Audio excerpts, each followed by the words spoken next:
देखिए वो कुछ भी कह सकते हैं, ठीक है। उनके पास जो है सिर्फ बोलने के लिए है। हमने काम किया है और यहाँ के जो लोग हैं, कुरुक्षेत्र संसदीय लोग क्षेत्र के जो लोग हैं, वो नवीन जिंदल को अच्छी तरह से जानते हैं। उनका नवीन जिंदल के अंदर विश्वास है और हम जो बोलते हैं सिर्फ लोग बहुत, जनता जो है, जनता जनार्दन है, जनता को सब पता है। और जनता ने देखा है कि किस तरह से भारतीय जनता पार्टी ने नरेंद्र मोदी जी के नेतृत्व में पिछले 10 सालों के अंदर काम किया है।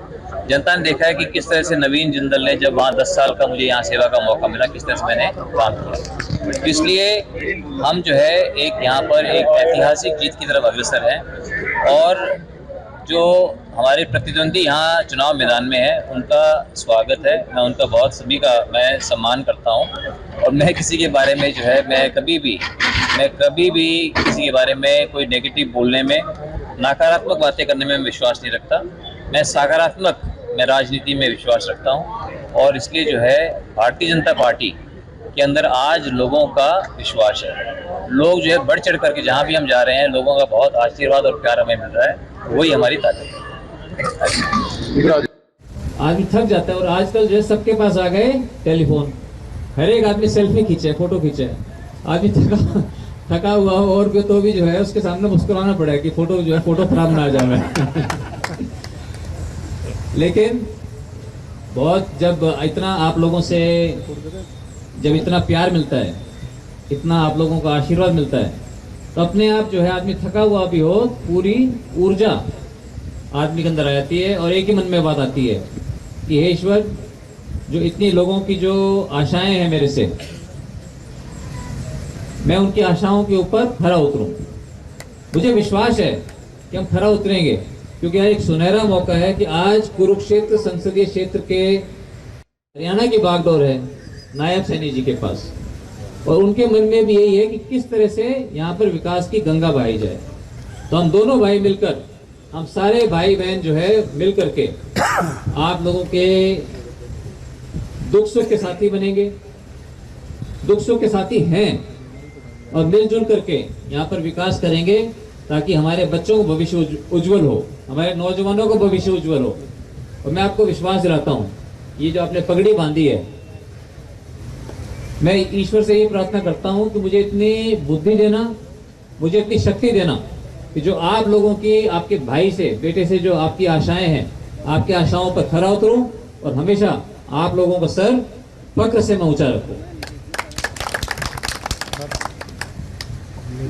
मैं आप लोगों के आशीर्वाद से, क्योंकि मैं चुनाव जो है, जैसे मैंने कहा कि आप लोगों के आशीर्वाद से परमात्मा ने जो कुछ मैंने मांगा उससे कोई तो चीजें 100 गुना ज्यादा दी, कुछ चीजें 1000 गुना ज्यादा दी।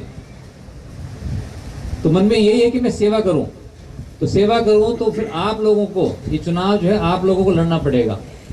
और 2 मई को मैं अपना जो है पर्चा दाखिल करने जाऊंगा और यहीं पर आप लोगों से मैं पहले जो है, आप लोगों ने मेरा पर्चा भरवाना है, आप लोगों ने मेरा चुनाव लड़ना है।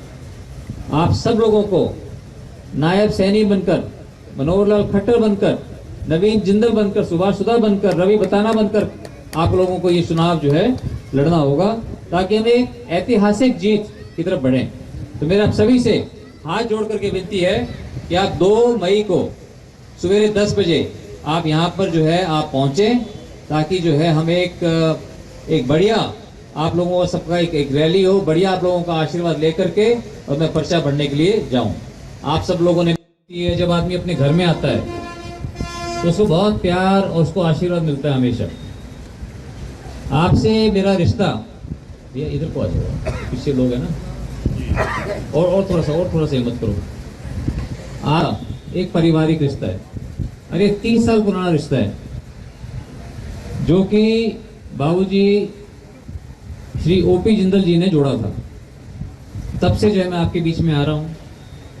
और जो शुरुआत हुई थी, जो मेरी जो शुरुआत हुई थी राजनीति के अंदर, उस समय विकास पार्टी और भारतीय जनता पार्टी का गठबंधन था।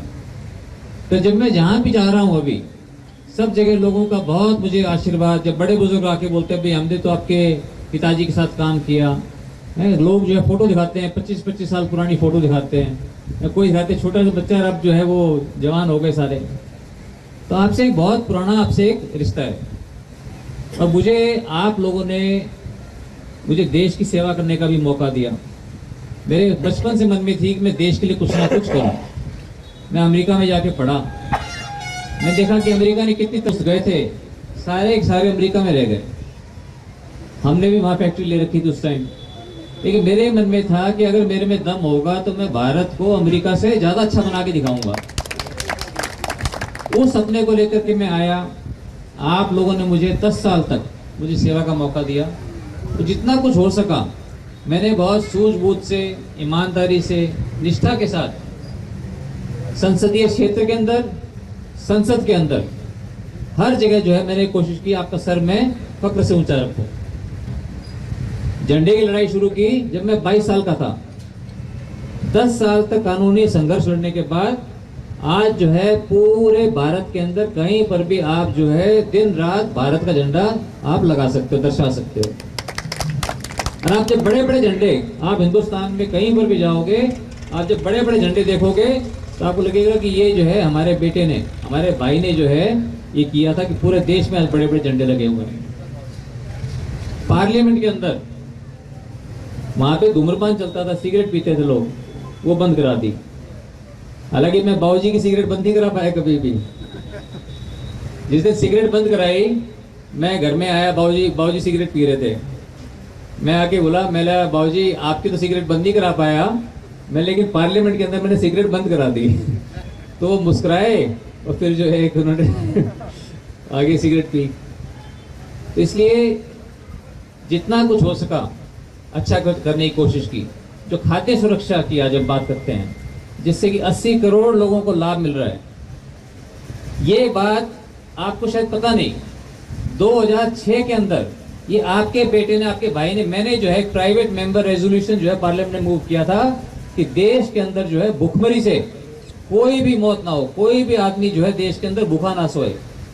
उसके बाद 3 साल लगे उसको बात को उठाने में, करने में, और फिर उसके बाद जो है खाद्य सुरक्षा अधिनियम लेकर के आई सरकार। तो इसलिए बहुत कुछ करने का मौका मुझे मिला और मैंने किया।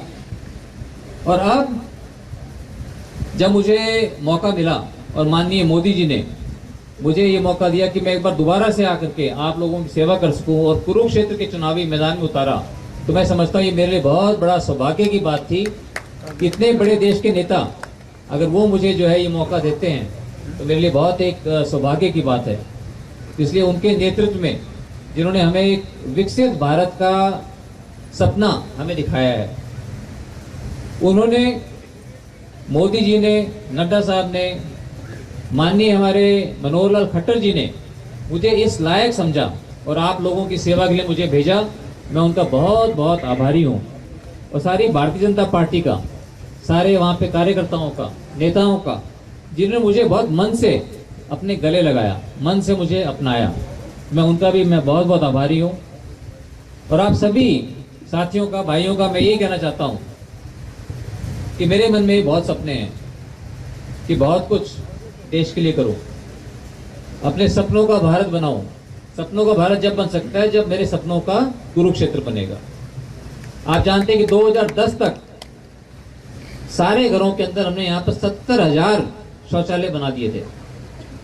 घर घर में शौचालय बनाए थे, सब साफ सफाई के ऊपर मोदी जी ने पूरे देश के अंदर वो काम किया है।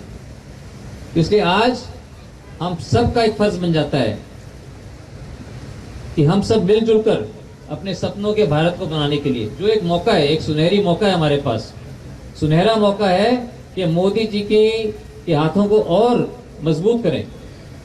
और मुझे बहुत से लोग अलग अलग पार्टियों से भी सब आके बोलते हैं कि जी हम जो है पार्टी जो है देश के आगे कुछ भी नहीं है, देश जो है पार्टी से बड़ा है, तो हम अपनी पार्टी से ऊपर उठ करके बोले जी हम वोट आपको देंगे, हम मोदी जी के हाथों को मजबूत करेंगे ताकि हमारा देश मजबूत हो।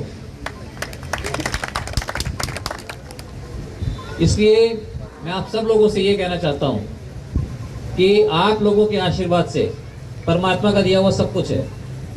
कोई चुनाव लड़ना, लोकसभा का चुनाव लड़कर के और संसद में जाना कोई आसान काम नहीं है। हिंदुस्तान के इतिहास में पहला जो उद्योगपति था वो थे जिंदल साहब। और दूसरा जो है वो आपका बेटा, आपका भाई नवीन। जैसे घुड़सवारी हर एक आदमी नहीं कर सकता, कर सकता है घोड़े पे से लगभग 10 वर्ष पहले आपने भारतीय जनता पार्टी की सरकार बनाई।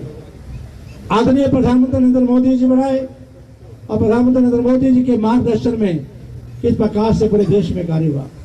आज से 60 वर्ष पहले क्या होता था, मंदिर टूटते थे, अब क्या होता है, मंदिर बनते हैं। 370 धारा तोड़ने का काम किया तो प्रधानमंत्री नरेंद्र मोदी जी ने यूक्रेन के अंदर युद्ध को रोक के अपने भारतीय बच्चों को लाने का काम किया तो प्रधानमंत्री नरेंद्र मोदी जी ने। इसी प्रकार से देखिए रोड का इंफ्रास्ट्रक्चर किस प्रकार से 152 हमें जाना होता था हरिद्वार, 4-4 घंटे हम जमुनानगर में जाते थे, ऐसा रोड का इंफ्रास्ट्रक्चर देने में। इसी प्रकार मैं कहूँगा रेलवे का इंफ्रास्ट्रक्चर देखेंगे आप, बहुत से कार्य हुए। और मैं ये भी कहूँगा हरियाणा प्रदेश के अंदर भी 9.5 वर्ष हुए आपने भारतीय जनता पार्टी की सरकार बनाई। एक ईमानदार मुख्यमंत्री आपने मनोहर लाल जी को बनाया और मनोहर लाल जी के मार्गदर्शन में 9.5 वर्ष किस प्रकार से कार्य हुए। मैं तो ये कहूँगा नौकरियां मेरिट पे देने का काम किया। आज गरीब से गरीब का बच्चा भी मेरिट पे लगता है। और पहले क्या लगता था, किले बेच के लगता था, अंगूठा लगा कर आरती पे लगता था, ऐसी व्यवस्था थी। मैं एक बारी बारवा गांव में गया, वहां जाकर मैंने खड़ा हुआ था, एक ही घर के 5 बच्चे 12वां से लगे और वो कहने लगे जहाँ मंदिर में हमने फोटो जहाँ पे हनुमान जी की लगाई है वहाँ पे मनोहर लाल जी की फोटो लगा रखी है। ऐसा मुख्यमंत्री मिला। ऐसे मुख्यमंत्री जी ने जिनको 3 एकड़ जमीन अपने परिवार से मिली थी, 3 की 3 दान कर दी। उसके साथ साथ जो परिवार से मकान हाउस मिला था, मकान भी उन्होंने दान में कर दिया, पंचायत को लाइब्रेरी बढ़ा दी। ऐसे मुख्यमंत्री भी, और उन्हीं के मार्गदर्शन में आज हरियाणा प्रदेश के अंदर अपने भाई श्री नायब सिंह सैनी जी को इस प्रकार से मुख्यमंत्री बनाया। और मैं तो ये कहूँगा कि कोई आदमी अगर काउंसलर बन जाए, सरपंच बन जाए, कोई नंबरदार बन जाए, वो भी नहीं छोड़ता। मुख्यमंत्री मनोहर लाल जी ने खुद जाकर आदरणीय प्रधानमंत्री नरेंद्र मोदी जी के पास जाकर कहा कि अब बच्चों को आगे आना चाहिए। ये त्याग दिया, ये बहुत बड़ी बात है मुख्यमंत्री मनोहर लाल जी के लिए। और मैं ये कहूँगा आपने पिछली बार आदरणीय नायब सिंह सैनी जी को यहाँ से जो हमारे पार्लियामेंट मेंबर थे, बहुत वोटों से जिताया आपने लगभग। मैं चाहूँगा अब की बार आदरणीय नवीन जी को उनसे डबल वोटों से आप जिताओगे। मैं ये भी कहूँगा कि थनेसर की जनता किसी प्रकार मंडी में आए हैं। मैं तो परसों यहाँ मंडी में आया था, तुरंत मुख्यमंत्री जी को रात को मीटिंग करा दी थी 11 बजे। जो समस्या आपने लिख के दी थी, सारी समस्याओं का समाधान कराने की कोशिश करी हमने। तो राइस मिल एसो वाले बैठे हैं जी, नवीन जी, 9 वर्ष राइस मिल एसोसिएशन ने जितना पैसा हमारी सरकार में कमाया होगा, शायद ही कभी कमाया होगा, कभी किसी को दिक्कत नहीं आएगी। हमने व्यवस्थाओं को बदला है, गारंटी से कहते हैं। और आज मैं भी ये कहूँगा, मेरा भी सौभाग्य हुआ जहाँ श्री कृष्ण गोहानी ने अर्जुन को गीता का उपदेश गाँव पार्लियामेंट में अंदर डीपी चौधरी जी का है। आयुष षष्ठी, इसी तरह मैं कहूँगा एलिवेटेड ट्रैक 250 करोड़ रुपए का, 2-3 के अंदर बहुत बड़ा महाभारत का डीप थीम 250 करोड़ रुपए का, 2 लेजर शो, बहुत सा सीवर ट्रीटमेंट प्लांट 2 हमने लाए। अब तो एक वाटर ट्रीटमेंट प्लांट और लेके आ रहे हैं 100 करोड़ का, जो कि आपका पानी नहीं जाएगा, चाहे ट्यूब भी खराब हो जाएगा, ऐसी व्यवस्था। गांव के अंदर भी हमने बड़े बड़े कम्युनिटी सेंटर, हर बरादरी की चौपाल बनाने की व्यवस्था करी। तो मैं कहूँगा कि अभी बनाने लगूंगा तो बहुत समय लगेगा, बहुत काम किया तहसील के। मेरी हाथ जोड़कर कम से कम 63 विधानसभाओं के लोगों से अनुरोध है कि पिछली बार आपने 59,000 वोटों से 9 की 9 विधानसभा में आपने सबसे वोटों से ज्यादा जिताया था। अब की भाई पीछे न रहना कि हर विधायक मेरे को चैलेंज कर रहा है। हीरा राम जी कैथल में कहते हैं कि सबसे ज्यादा से सुधा जी हम जिताएंगे, लाडवा डॉक्टर पवन सैनी जी कहते हैं। तो भाई मेरी आपसे अनुरोध है, पहले भी नंबर 1 पे रहा है और अब भी नंबर 1 पे रहना चाहिए। और अब मैं बताऊँ आपको बात कि किस प्रकार से काम किया। अब तो आपकी ये भी रिक्वेस्ट करूँगा कि आज मुझे भी यहाँ पर लोकल बॉडी मिनिस्टर बनाया हरियाणा सरकार ने, और लोकल बॉडी मिनिस्टर के अंदर टोटल शहर पूरे प्रदेश के हैं। और मैं आपसे अनुरोध करूँगा, कहीं भी आपका कोई रिश्तेदार रहता हो, कोई शहर के अंदर CLU चाहिए हो, आपका भाई बैठा है, उसको कह देना मेरे पे आ जाना, करवा लेना। आप बताओ, तो आपकी हकों की लड़ाई, कोई मैं कहूँगा मंडियों की लड़ाई, सब्जी मंडी की, किसी भी प्रकार की, कोई शहर में कोई भी दिक्कत आई है, 24 में से 18 घंटे हम आपके बीच में खड़े गए। आज अनाज मंडी में नवीन जी आप यहाँ पर आए हैं, मैं दावे से कहता हूँ, बल्कि देखो साथी हैं, साथियों का जरूरत है, एक का पसीना इनका ही बहता है। यही बूथ संभालने वाले हमारे साथी हैं, हमारे सारा संगठन भी यहीं पे आया हुआ है। मैं दावे से कहूँगा, आपको विश्वास दिलाऊंगा, पिछली बार भी थनेसर नंबर 1 पे रहता, अब भी थनेसर 1 पे रहेगा। आवंदा करता है इन शब्दों के साथ।